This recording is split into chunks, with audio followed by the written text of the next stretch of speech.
जिनके ओजस्वी वचनों से गुंज उठा था सारे विश्व गगन, वो थे प्रेरणा पुंज हमारे स्वामी विवेकानंद। नमस्कार दोस्तों, स्वागत है आपका हमारे YouTube चैनल में। आज हम आपको सुनाने जा रहे हैं युवा दिवस 12 जनवरी युवा दिवस पे चंद भाषण। उम्मीद है पसंद आएगी। तो भाषण की शुरुआत ऐसे करते हैं, कहते हैं, निगाहें आपकी पहचान है हमारी, मुस्कुराहट आपकी जान है हमारी, बजने दो मत रोको इन तालियों को, ताली आपकी जान है हमारी। तो प्रस्तुत है स्वामी विवेकानंद पे ये भाषण। परम आदरणीय सभाध्यक्ष महोदय, गुरुजनों, सम्मानित आगंतुक सज्जनों, मेरे सहपाठी भाइयों एवं बहनों, आज इस अवसर पर अपना विचार व्यक्त करते हुए मुझे अत्यंत प्रसन्नता हो रही है। आज हम आधुनिक युग की युवा चेतना के प्रतीक एक ऐसी विभूति का स्मरण करते हैं जिनका जन्म इस युग की अभूतपूर्व एवं अविस्मरणीय घटना है, जिन्होंने अपने 39 वर्ष के लघु जीवन में हजारों वर्ष की दास्तां से मुक्ति का मार्ग प्रशस्त किया। वे थे स्वामी विवेकानंद, जिनका जन्मदिन 12 जनवरी को भारत ही नहीं दुनिया के अनेक देशों में युवा दिवस के रूप में मनाया जाता है। सन 1863 में कलकत्ता के धरती पर बंगाली दत्त परिवार में इनका जन्म हुआ। प्रारंभ में इनका नाम नरेंद्र दत्त था। इनके पिता विश्वनाथ दत्त इनकी मेधा, प्रतिभा और तार्किक क्षमता को देखकर इन्हें बहुत बड़ा वकील बनाना चाहते थे, किंतु इनकी रुचि तो ईश्वर दर्शन में थी और ये सभी संत महात्माओं से पूछते रहते थे, क्या आपने कभी ईश्वर को देखा है? इसी क्रम में इनकी भेंट स्वामी रामकृष्ण परमहंस से हुई। स्वामी जी को चिरकाल से जैसे इन्हीं की प्रतीक्षा थी, उसकी वह रुचि नरेंद्र दत्त को स्वामी रामकृष्ण परमहंस की सेवा में ले गई और बालक नरेंद्र दत्त युवावस्था के आते आते स्वामी विवेकानंद बन गया। विवेकानंद नारी शिक्षा एवं नारी उत्थान के प्रबल समर्थक थे। वे नारी को शक्ति स्वरूपा मानते थे। उनके विचार से शक्ति वंचित शिवजी सब समतुल्य हो जाते हैं। एक स्थान पर उन्होंने नारी की तुलना विश्व कल्याण के साथ करते हुए लिखा है कि नारियों की अवस्था में सुधार न होने तक विश्व के कल्याण का कोई मार्ग नहीं है। ठीक उसी प्रकार जैसे एक पक्षी का एक पंख के सहारे उड़ना नितांत असंभव है, भारतीय संस्कृति का संदेश पाश्चात्य देशों को देने के लिए स्वामी विवेकानंद वर्ष 1893 में शिकागो की धर्म संसद में भाग लेने के लिए न्यूयॉर्क अमेरिका गए। वहां इनको देखकर लोग हंसने लगे थे, यह सोचकर कि गेरुआ वस्त्रधारी एक सन्यासी विज्ञान के इस युग में हम लोगों को क्या नई बात बता सकेगा।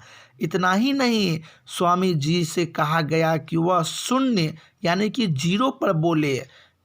यह विषय देते समय उन्होंने स्वामी जी को 2 प्रकार अपमानित करने की तरकीब निकाली थी। वह शून्य पर 1-2 मिनट से अधिक बोल नहीं सकेंगे।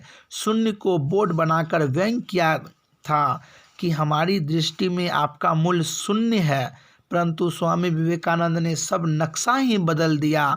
उनके मात्र एक संबोधन अमेरिका के भाइयों एवं बहनों ने पाश्चात्य जगत पर भारत के शाश्वत मूल्यों की मुहर लगा दी। हाल तालियों की गड़गड़ाहट से गूंज उठा। वह कई घंटों तक बोले और ऐसा बोले कि समस्त श्रोता उनको मंत्रमुग्ध होकर सुनते रहे।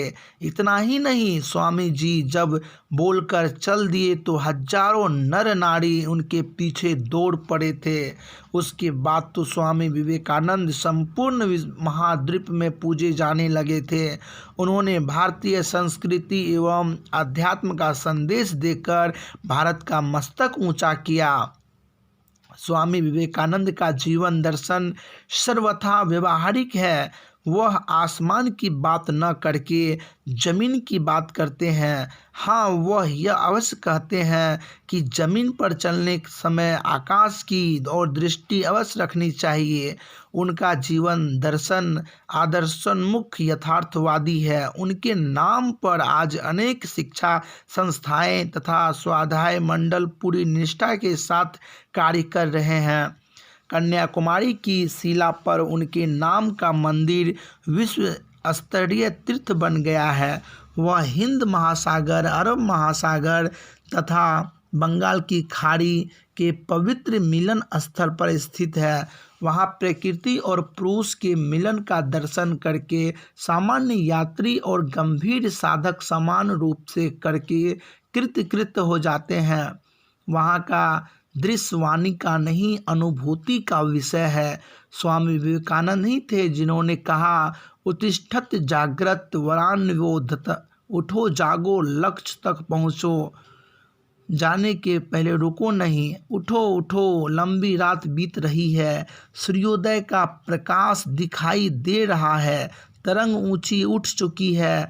उस प्रचंड जलोच्छ्वास का कुछ भी प्रतिरोध न कर सकेगा। विश्वास रखो, प्रभु की आज्ञा है कि भारत की उन्नति अवश्य होगी और साधारण तथा गरीब लोगों को सुखी करना होगा।